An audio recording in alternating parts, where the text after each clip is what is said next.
Did you ever meet someone from another country and had no idea what that country was? Well, previously, I established that I was born and raised in Ecuador, but what I didn't say before is how many times people ask me where Ecuador is, or even worse, what part of Mexico is Ecuador. Well, through my speech today, I'm hoping that the next time that you meet an Ecuadorian, you are able not only to know where it's located, but also know a few facts about Ecuador.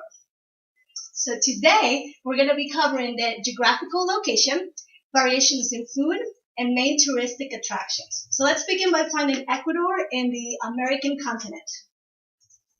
Ecuador is in South America, bordering Colombia, Peru, and the Pacific Ocean.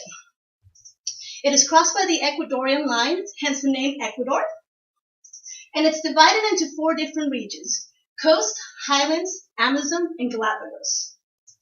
Among these regions, there's variations. And today, due to time, we're going to be discussing just one of them, and it's going to be food.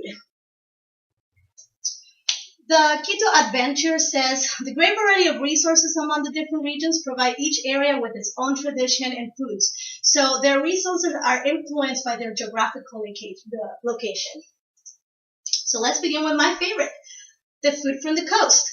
They have a lot of seafood, steak, and chicken, but they're famous for using green bananas and a peanut paste in all of their meals. Let's move up to the highlands. The highlands use a lot of pork, potatoes, and corn, but they're famous for thinking of the guinea pig as a delicacy. Now, if you're into exotic eating, you have to go to the Amazons. People in the Amazons eat everything from monkeys, turtles, to ants and worms. And they also have a variety of fruits that are very exotic. You don't find this food anywhere else in Ecuador. But people don't only go to Ecuador due to this food. They go to Ecuador to see all the main attractions that they have, and they have a lot to offer to the tourists, like volcanoes, rainforests, beaches, you name it. But today we're only going to be discussing the top 3 ones. They were selected by UNESCO as the World Heritage Trust sites. UNESCO is the United Nations Educational, Scientific, and Cultural Organization, and these are Quito, Cuenca, and Galapagos. Let's begin with Quito. Quito is the capital of Ecuador, but according to Ecuador.com, it's more than that. It's a place of adventure. This is the best preserved, least altered historic center in Latin America, and has the high elevation of 2,850 meters. My 2 favorite places in Quito are La Compañía Church, which is a very detailed, beautiful church that took 160 years to build, and La Mitad del Mundo, and it's perhaps the most visited monument, establishing where the middle of the world should be. Let's move on to Cuenca. Cuenca is a small, charming city with a lot of urban rivers, and the average temperature there is 58 degrees throughout the whole year. It's like spring-like weather.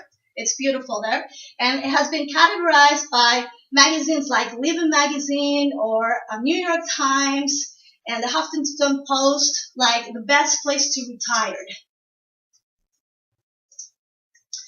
Perhaps the most visited and amazing place in Ecuador to visit is Galapagos. Galapagos is a chain of islands that is listed as a natural heritage site, and it harbors several populations of one-of-a-kind species that are very friendly and enjoy the company of humans. They're also known for the observations that Darwin did, which accounted for his theory of the natural selection. And the Galapagos has been appointed by the National Geographic Expeditions as Darwin's living laboratory. Now, after this speech, you should be able to identify Ecuador's geographic location, highlight the variations on the Ecuadorian cuisine, and pinpoint the main touristic attractions. Thank you very much. I hope you enjoyed.